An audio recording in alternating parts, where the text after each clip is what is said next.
Desperté en la oscuridad absoluta, con el pitido constante de las máquinas perforando mi cráneo como un taladro lento. No podía moverme, ni abrir los ojos, ni gritar. Solo oír. Oír como mi esposa, Laura, susurraba al médico en el pasillo del Hospital La Paz de Madrid: es lo mejor. Doctor, Lleva meses así. No hay esperanza. Oír a mi hermano Carlos añadir, con esa voz práctica que siempre usó para los negocios familiares, además. Las facturas se acumulan. Firmemos ya. Oír a mi hermana Elena sollozar. Pero no de dolor, sino de alivio disfrazado. Pobre Javier. Ya no sufre. Yo sufría. Sufría cada palabra como un corte preciso. Habían pasado 3 meses desde el accidente en Barcelona, donde un camión me arrolló mientras cruzaba la Gran Vía. Coma profundo, decían los informes. Pronóstico reservado. ¿Y ellos? Mi familia. Habían volado desde sus vidas cómodas en Madrid y Valencia para decidir mi destino. No para velarme. No para rezar.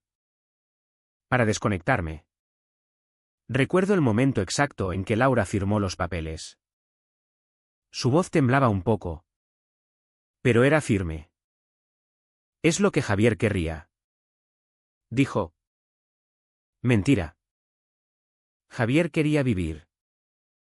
Javier había construido un imperio en silencio, lejos de sus ojos codiciosos. Pero en ese instante, atrapado en mi cuerpo inerte, solo podía escuchar cómo me borraban de la existencia por conveniencia. Los días siguientes fueron un infierno de voces lejanas. Los médicos debatían ética, pero la ley española permitía la sedación terminal si la familia consentía. Carlos hablaba de vender el piso de Barcelona para cubrir gastos. Elena mencionaba la herencia, calculando ya porcentajes. Laura callaba más. Pero cuando hablaba, era sobre mudarse a un ático nuevo en Salamanca. Una vez que esto termine. Yo no morí. Un milagro médico, dijeron después. Un coágulo que se disolvió. Una respuesta neuronal inesperada. Desperté una mañana de abril, con la luz madrileña filtrándose por las persianas. El médico jefe me miró incrédulo: señor Soler. Ha vuelto. Pero yo ya no era el mismo Javier Soler. El que confiaba en su familia. El que compartía todo. Mientras me recuperaba, fingí amnesia parcial. No recordaba el accidente, decía. No recordaba las conversaciones oídas en coma. Era una mentira calculada, fría como el acero de las vías del hospital. Necesitaba tiempo. Tiempo para observar. Laura llegó primero, con flores y lágrimas teatrales. Amor mío, gracias a Dios. Me besó la frente. Pero sus ojos escaneaban la habitación, buscando señales de lucidez real. Carlos y Elena vinieron después, con abrazos torpes y promesas de ayuda. Todo lo que necesites, hermano. Pero yo veía la decepción en sus rostros. Yo seguía vivo. Su plan había fallado. En las semanas de rehabilitación, empecé a reconstruir mi empresa en Barcelona. Una startup de tecnología que había vendido en silencio a una multinacional china 2 años antes. Me había dejado una fortuna inmensa. 850 millones de euros. Depositados en cuentas offshore. Fondos en Suiza. Propiedades anónimas en Asia. Nadie lo sabía. Ni siquiera Laura, con quien llevaba 15 años casado. Yo había aprendido pronto que la familia Soler era experta en dilapidar herencias. Nuestro padre había muerto dejando deudas. Y ellos habían mirado hacia mí para salvar el negocio familiar. Una cadena de restaurantes en declive. Yo lo salvé. Trabajé como un poseso. Invertí en silencio. Multipliqué el dinero. Pero nunca les di todo. Solo lo suficiente para que siguieran cómodos. ¿Y ahora? Intentaron matarme por ahorrarse facturas. No grité. No acusé. Observé. Laura volvía a casa por las noches. Exhausta de fingir preocupación. Hablaba por teléfono con su amante. Un abogado joven de Madrid que la esperaba cuando todo terminara. Carlos manipulaba las cuentas de los restaurantes, desviando fondos para su vicio del juego. Elena, la menor, planeaba un viaje a Bali con el dinero que creía heredar. Yo anotaba todo en una libreta oculta. Fechas. Conversaciones grabadas con un dispositivo discreto en mi habitación. Evidencias. Porque la venganza no es un estallido. Es un edificio lento. Ladrillo a ladrillo. Cuando me dieron el alta, regresé a nuestro ático en Chamberí. Laura organizó una fiesta de bienvenida. Amigos. Primos. Risas forzadas. Yo sonreí. Brindé con cava. He renacido, dije. Ellos aplaudieron, aliviados de que no recordara nada incómodo. Pero por dentro, algo se había roto irreversiblemente. La confianza, esa ilusión frágil, se había hecho añicos. Y en su lugar, crecía una frialdad absoluta. Imaginaba sus caras cuando descubrieran la verdad. No solo que sabía todo, sino que el dinero que codiciaban nunca sería suyo. Esa noche, solo en el balcón mirando las luces de Madrid, fumé un cigarro prohibido por los médicos. El humo subía lento. Como mis planes. No sentía rabia ya. Solo una determinación helada. Ellos me habían enseñado que el amor familiar es condicional. Ahora les enseñaría las consecuencias reales. Los meses siguientes fueron de fingimiento experto. Regresé al trabajo. Pero solo en apariencia. Delegué en mis socios de confianza. Los que conocían mis cuentas reales. En casa. Era el marido convaleciente, agradecido. Vulnerable. Laura me cuidaba con devoción pública.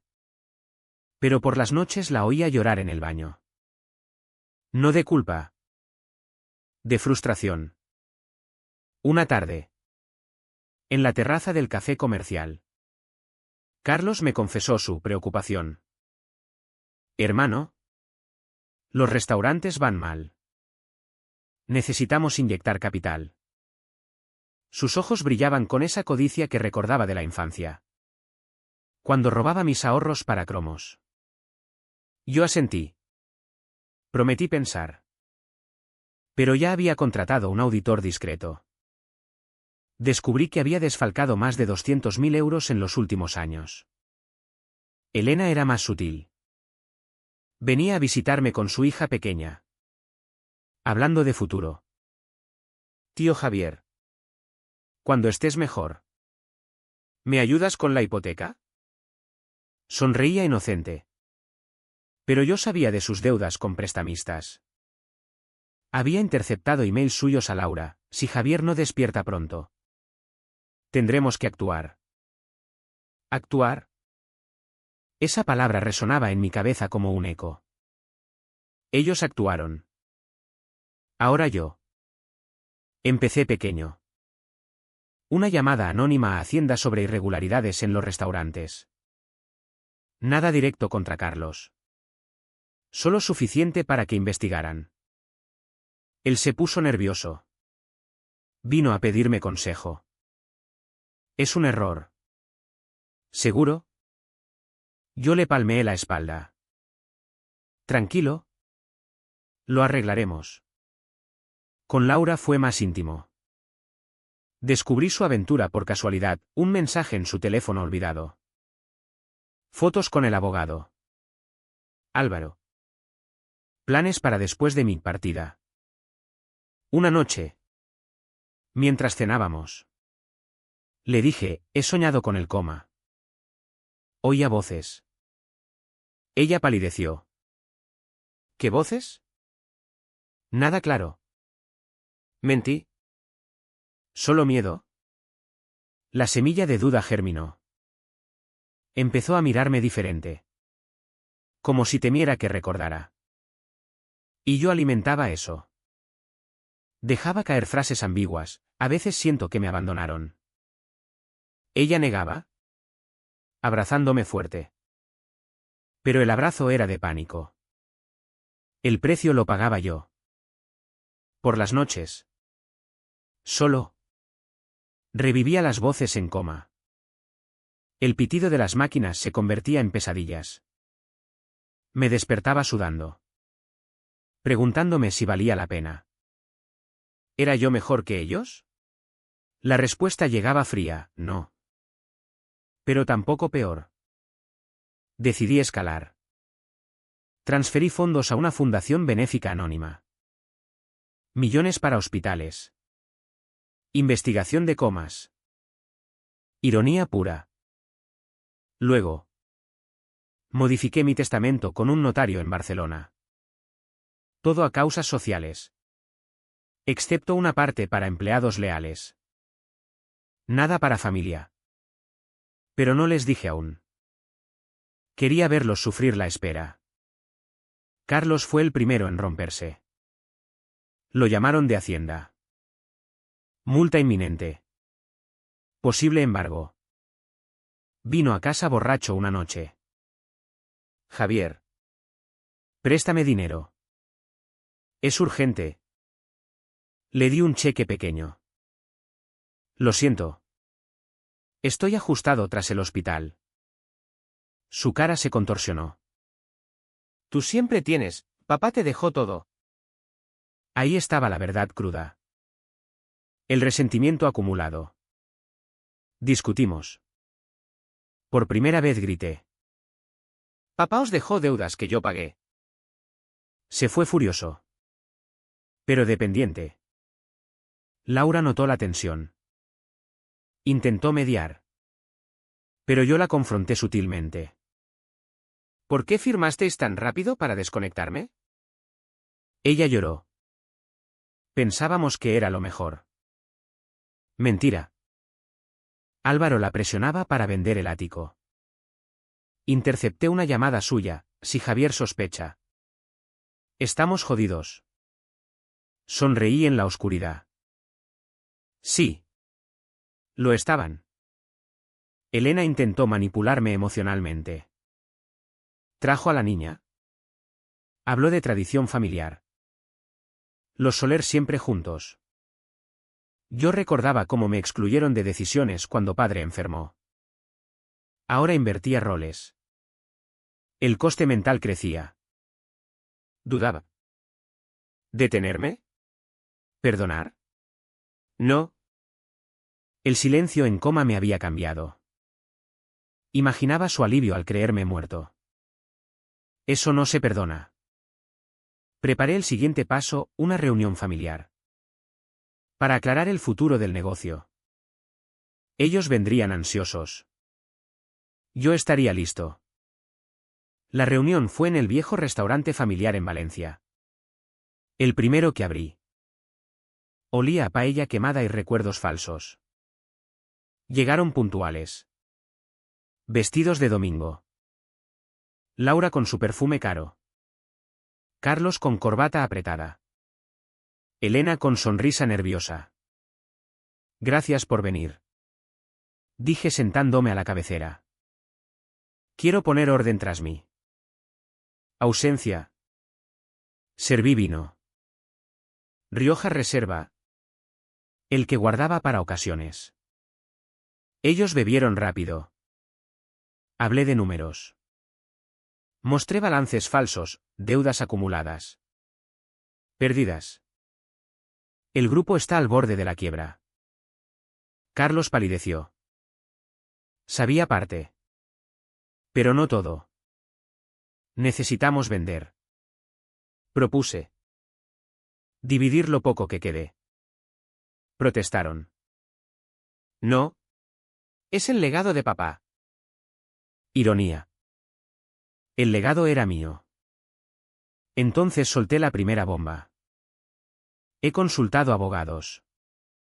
Por el coma. Hay irregularidades en las decisiones médicas tomadas en mi ausencia. Laura derramó vino.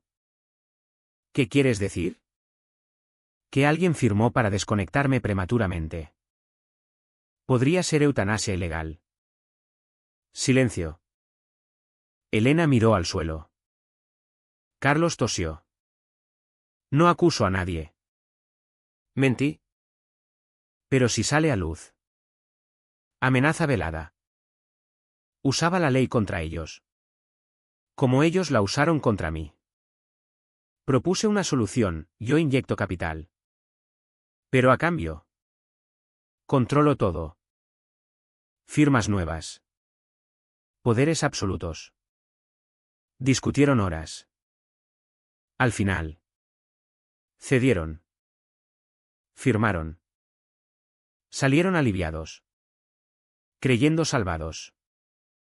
No sabían que el capital venía de mis fondos ocultos. Y que ahora los tenía atados legalmente. Días después. Escalé con Laura. Una noche. Le mostré fotos, ella y Álvaro en un hotel de Madrid. ¿Desde cuándo? Pregunté calmado. Lloró. Suplicó. Fue el estrés del coma. Pensé que te perdía. Mentira parcial. Empezó antes. Vete. Dije. Pero sin nada. El ático es mío premeditado. Se fue con una maleta. Llamó a Álvaro. Pero yo ya había hablado con su bufete anónimamente, conflicto de intereses. Posible demanda. Él la dejó. Práctico. Como todos. Carlos enfrentó la auditoría plena. Descubrieron sus desvíos. Amenaza de denuncia. Vino suplicando. Hermano. Por la familia. La familia que me desconectó. Respondí. Le ofrecí un trato, confiesa todo. Devuelve lo posible. Trabaja para mí como empleado raso. Aceptó. ¿Roto? Elena fue más dura. Intentó chantaje emocional, si nos hundes. La niña sufre. Frío. Respondí, como yo sufrí oyéndoos planear mi fin. Le corté el acceso a cuentas. Sus deudas la ahogaron. El precio, noches de insomnio. Me miraba al espejo y veía un extraño. ¿Este soy yo? El que manipula con precisión quirúrgica. Dudaba. Una vez llamé a un terapeuta. Anónimamente. Siento que perdí humanidad. No volví. Pero continuaba. Porque parar sería admitir que ellos ganaron.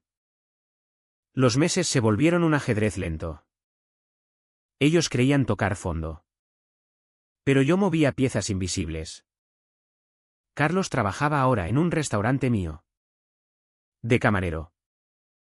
Lo veía sudar. Servir mesas que antes dirigía. Me saludaba con respeto forzado. ¿Jefe? Una tarde. Lo confronté en el almacén. ¿Por qué firmaste para desconectarme? Bajó la mirada. Pensé que era misericordia. ¿Y? El dinero. Honestidad cruda. Le di un aumento mínimo.